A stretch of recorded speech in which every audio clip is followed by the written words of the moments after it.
فصل فی بیان التغییر واما بیان التغییر فهو ان یتغیر ببیانہ معنی کلامہ۔ قلم نے کتاب اللہ کی آخری بات وجوہ بیان کا بیان شروع کیا تھا۔ آپ کو یہ بتایا کہ بیان کی 7 قسمیں ہیں، بیان کی 7 قسمیں: بیان تقریر، بیان تفسیر، بیان تغییر، بیان ضرورت، بیان حال، بیان عطف، بیان تبدیل۔ بیان کی 7 قسمیں: بیان تقریر، بیان تفسیر، بیان تغییر، بیان ضرورت، بیان حال، بیان عطف، بیان تبدیل۔ قلم نے پڑھا بیان تقریر اور بیان تفسیر۔ آج مصنف علیہ الرحمہ بیان تغییر کو بیان فرما رہے ہیں۔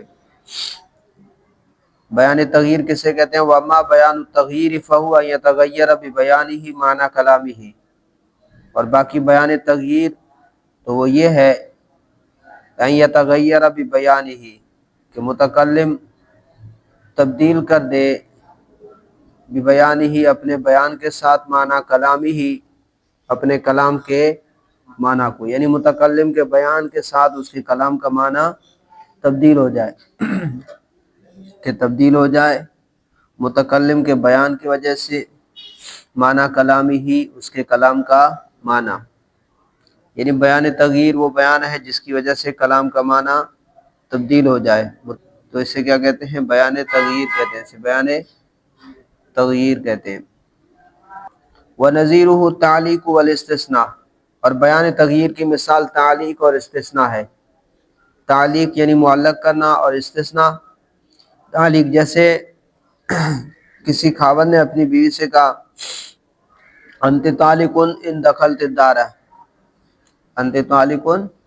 ان دخلت الدار۔ اب اس کا یہ قول انت طالق ان دخلت الدار،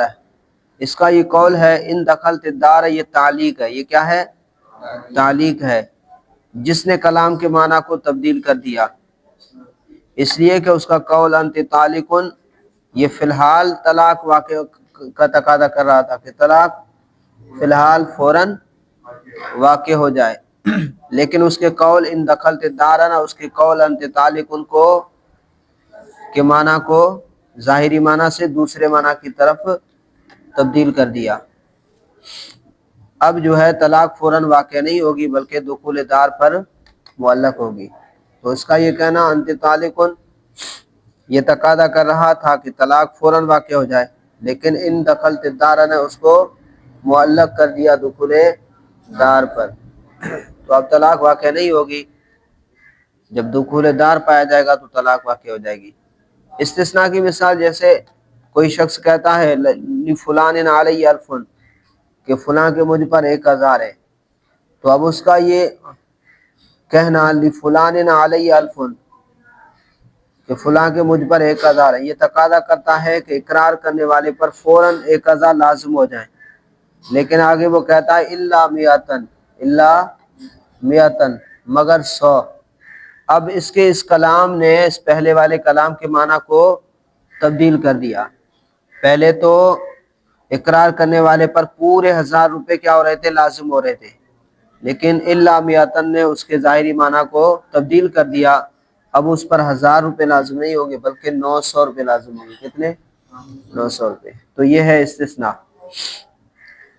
تو کہا واما بیان التغییر، اور باقی بیان تغییر فہوا تو وہ یہ ہے ان یتغیر ببیانہ معنی کلامہ کہ وہ تبدیل کر دے، متکلم تبدیل کر دے ببیانہ اپنے بیان کے ساتھ، معنی کلامہ اپنے معنی کلام کے معنی کو۔ وَنَظِيرُهُ التَّعْلِيقُ وَالِاسْتِثْنَاءُ، اور بیان تغییر کی مثال تعلیق اور استثناء ہے۔ وَقَدْ اخْتَلَفَ الْفُقَهَاءُ فِي الْفَصْلَيْنِ، اور فقہا نے اختلاف کیا ہے دونوں صورتوں میں، دونوں صورتوں میں فقہاء کرام نے اختلاف کیا ہے۔ فقال اصحابنا المعلق بالشرط سبب عند وجود الشرط، اور ہمارے علماء نے، ہمارے اصحاب نے کہا کہ معلق بالشرط، معلق بھائی ایک ہوتا ہے شرط، دوسرا کیا ہوتا ہے؟ ایک شرط ہے، دوسری جزا ہے، تو شرط کے ساتھ معلق کیا ہوتا ہے؟ جزا۔ کیا ہوتا ہے؟ جزا۔ تو معلق بشرط جو ہے ہمارے نزدیک سبب بنتا ہے عند وجود شرط، معلق بشرط شرط پائے جانے کے وقت سبب بنتا ہے، معلق بشرط سبب بنتا ہے کب؟ شرط پائے جانے کے وقت۔ اور امام شافعی فرماتے ہیں کہ معلق بشرط جو ہے وہ سبب بنتا ہے فی الحال فوراً، لیکن شرط کے نہ پائے جانے کی وجہ سے یہ حکم سے مانع ہوتا ہے، شرط کے نہ ہونے کی وجہ سے، عدم شرط کی وجہ سے مانع آ گیا، حکم کے پائے جانے سے مانع آ گیا۔ اب مصنف علیہ رحمہ فرماتے ہیں کہ تعلیق اور استثناء اس کو بیان کر رہے ہیں کہ ان دونوں میں فقہا کا اختلاف ہے۔ احناف کے ہاں معلق بشرط فوراً حکم کا سبب نہیں بنتا، فوراً حکم کا سبب نہیں بنتا، یعنی شرط کے پائے جانے سے پہلے حکم کا سبب نہیں بنتا، شرط کے پائے جانے سے پہلے حکم کا سبب نہیں بنتا، بلکہ شرط کے پائے جانے کے وقت حکم کا سبب بنتا ہے۔ جب شرط پائی جائے گی تو حکم بھی پایا جائے گا۔ جیسے کسی نے کہا ان دخلت الدار فانت طالق، ان دخلت الدار فانت طالق میں انت طالق یہ معلق بشرط ہے کہ وقوع طلاق کو دخول دار پر معلق کیا گیا ہے، وقوع طلاق کو دخول دار پر معلق کیا گیا ہے۔ اب انت طالق دخول دار کی شرط کے پائے جانے سے پہلے وقوع طلاق کے حکم کا جو سبب ہے نہیں بنے گا، انت طالق یہ سبب نہیں بنے گا، دخول دار کی شرط پائے جانے سے پہلے یہ حکم کا سبب نہیں بنے گا۔ ایسا نہیں ہوگا کہ طلاق ہو جائے، جب دخول دار پایا جائے گا تو طلاق ہوگی۔ تو اس کا مطلب یہ ہو گیا کہ گویا کہ دخول دار کی شرط کے پائے جانے سے پہلے متکلم نے انت طالق کہا ہی نہیں ہے، اس نے اس پر تکلم کیا ہی نہیں ہے۔ جبکہ امام شافعی فرماتے ہیں کہ معلق بشرط حکم کا سبب فوراً بنتا ہے، فی الحال بنتا ہے، یعنی تکلم کے وقت ہی طلاق کو واجب کرنے والا ہوتا ہے، لیکن شرط کا نہ پایا جانا حکم کے واقع ہونے سے مانع ہوتا ہے، شرط کا نہ پایا جانا حکم کے واقع ہونے سے مانع ہوتا ہے۔ ان کے ہاں ان دخلت الدار فانت طالق میں انت طالق فی الحال طلاق واقع ہونے کا سبب ہے، لیکن طلاق واقع کیوں نہیں ہوئی؟ کہتے ہیں کہ دخول دار کی جو شرط ہے اس کے نہ پائے جانے کی وجہ سے یہ جو ہے دخول دار کی شرط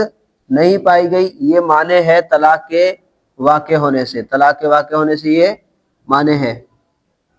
اب ان کی دلیل یہ ہے کہ اگر شرط نہ ہوتی تو طلاق فوراً واقع ہو جاتی، شرط نہ ہوتی تو طلاق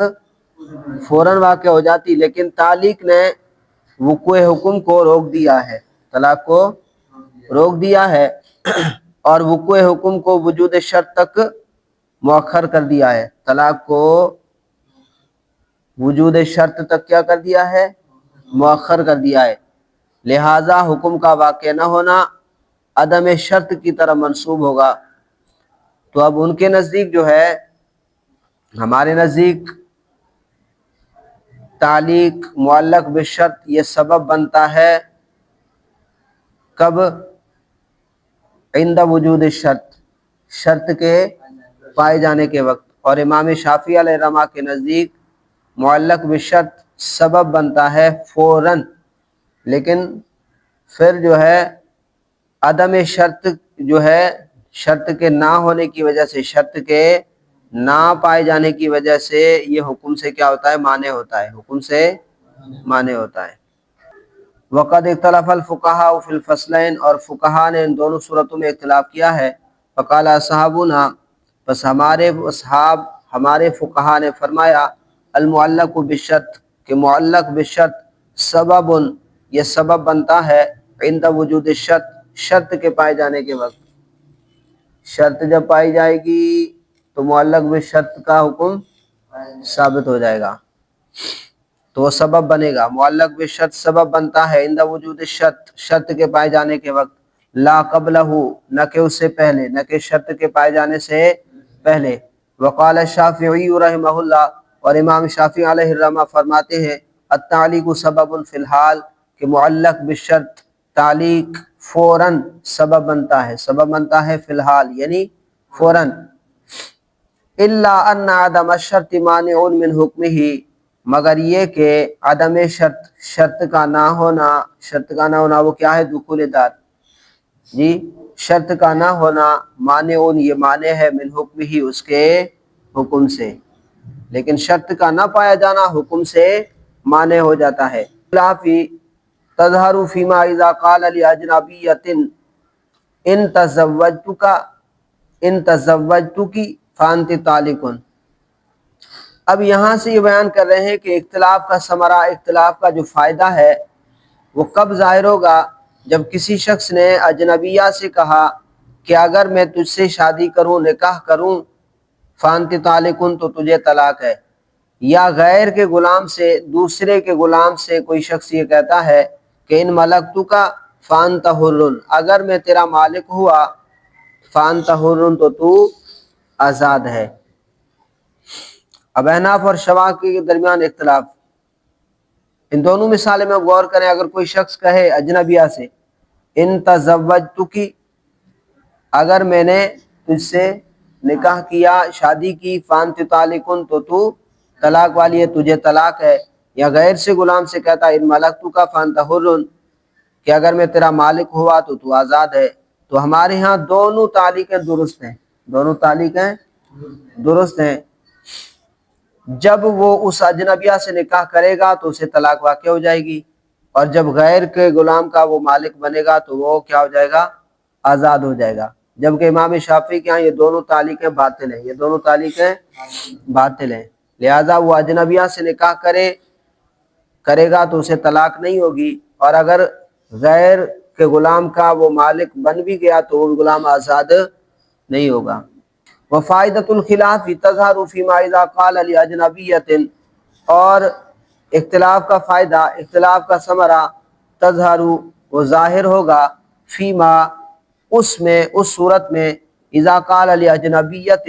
جب کسی آدمی نے اجنبیہ سے کہا ان تزوجتک اگر میں نے تجھ سے شادی کی، فانت طالق تو تجھے طلاق ہے۔ او قال لعبد الغیر، یا اس نے غیر کے غلام سے کہا ان ملکتک فانت حر،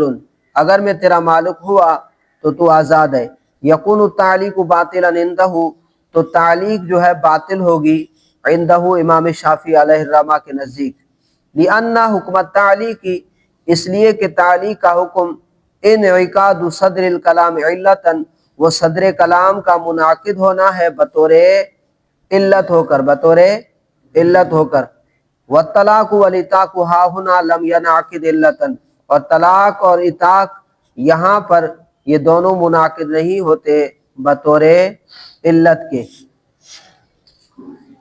اب یہاں سے مصنف علیہ رحمہ امام شافعی کی دلیل ذکر کریں کہ تعلیق کا حکم یہ ہے کہ صدر کلام، صدر کلام سے مراد کیا ہے؟ جزا، صدر کلام سے مراد کیا ہے؟ جزا، یعنی جزا جو ہے فی الحال حکم کی علت بنتا ہے فوراً اسی وقت، یعنی تعلیق کی صحت کے لیے ضروری ہے کہ جزا جو ہے فی الحال حکم کی علت بننے کی صلاحیت رکھتا ہو، فی الحال حکم کی علت بننے کی صلاحیت رکھتا ہو۔ لیکن اس کا یہ قول انت طالق ان دخلت الدار، یا جو ہے انت حر ان ملکتک، تو اس کا یہ کہنا ان ملکتک فانت حر، اور اسی طرح کیا کہا تھا؟ ان تزوجتک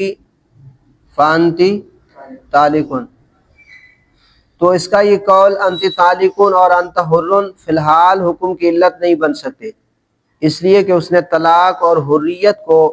ایسے محل کی طرح منسوب کیا ہے کہ وہ محل اس حکم کو قبول کرنے کی صلاحیت ہی نہیں رکھتا،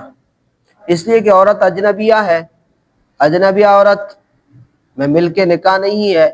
اور دوسرے کے غلام میں جو ہے مل کے رقبہ نہیں ہے، وہ اس کی بیوی نہیں ہے اور اس کا وہ غلام ہی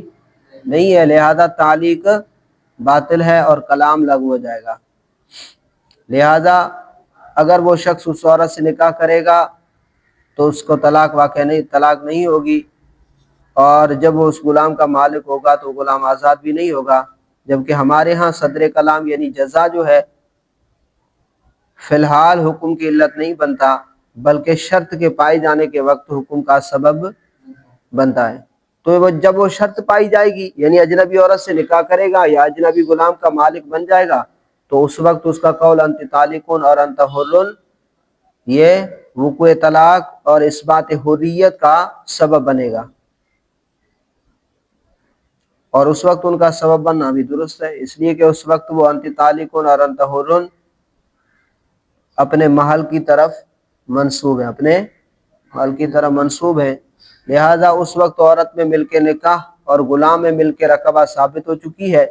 لہذا عورت کو طلاق ہو جائے گی اور غلام آزاد ہو جائے گا۔ اگر اس نے یہ کہا تھا اگر میں تیرا مالک ہوا تو آزاد ہے، اگر میں نے تجھ سے شادی کی تو تجھے طلاق ہے، تو جب اس کا مالک ہوگا اور اس سے شادی کرے گا تو عورت کو طلاق ہو جائے گی اور غلام آزاد ہو جائے گا۔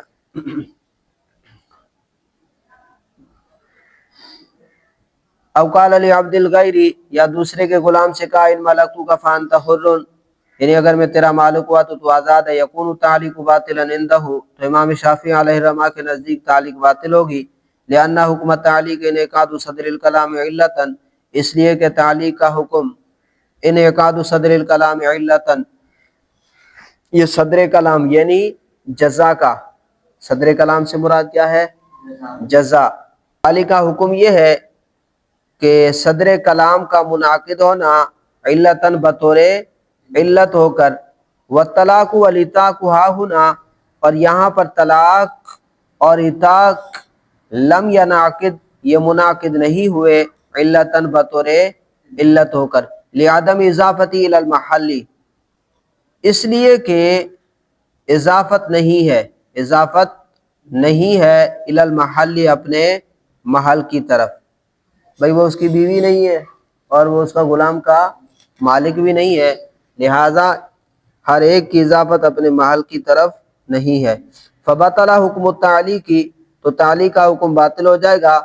فلا یصح التعلیق، تو تعلیق صحیح نہیں ہوگی امام شافعی کے نزدیک۔ وعندنا، اور ہمارے نزدیک کان التعلیق صحیحا، یہ تعلیق صحیح ہوگی، حتی لو تزوجہا، یہاں تک کہ اگر کہنے والے نے شادی کی اس عورت سے، اگر اس نے شادی کی اس عورت سے، یقع الطلاق، تو طلاق واقع ہو جائے گی، لأن کلامہ، اس لیے اس خاوند کا کلام، اس کا کلام یعنی شوہر کا کلام، انما ینعقد علتا عند وجود الشرط، یہ منعقد ہوتا ہے علتاً بطور علت کے، عند وجود الشرط، جب شرط پائی جائے،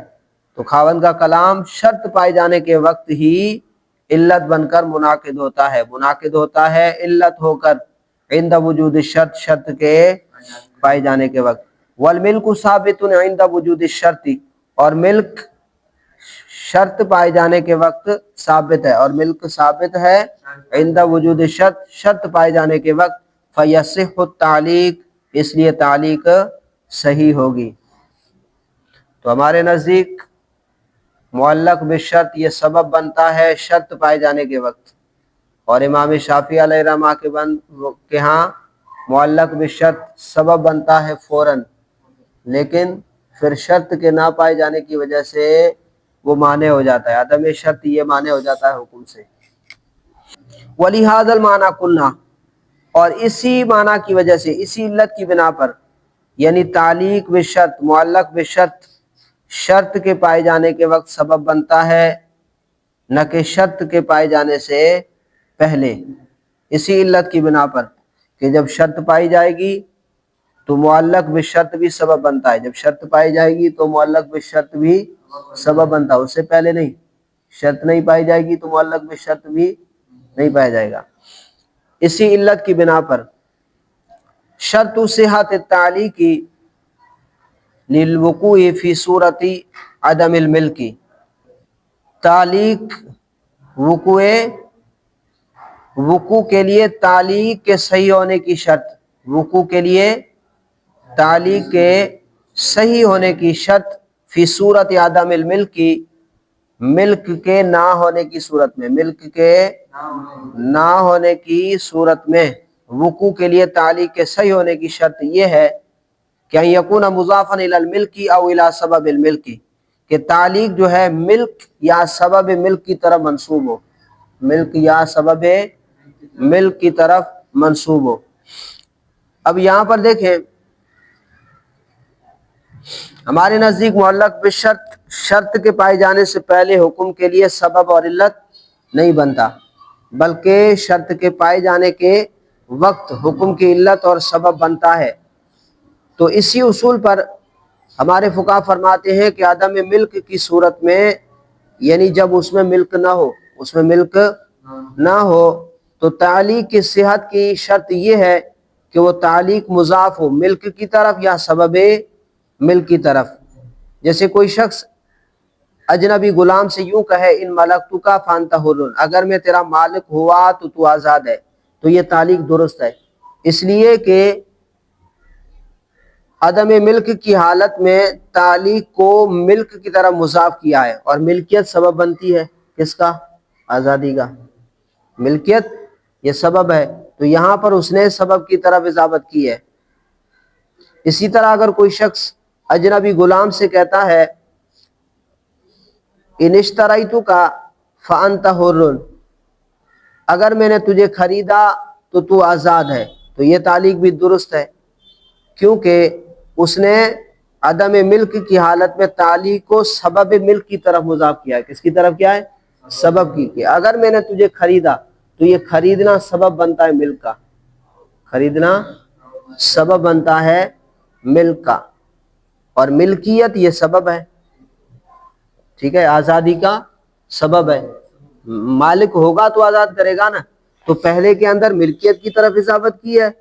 اور ان اشتریتک فانت حر اس میں سبب ملک کی طرف اضافت کی ہے، تو پھر تعلیق درست ہوگی، اور اگر ایسا نہیں ہے تو تعلیق درست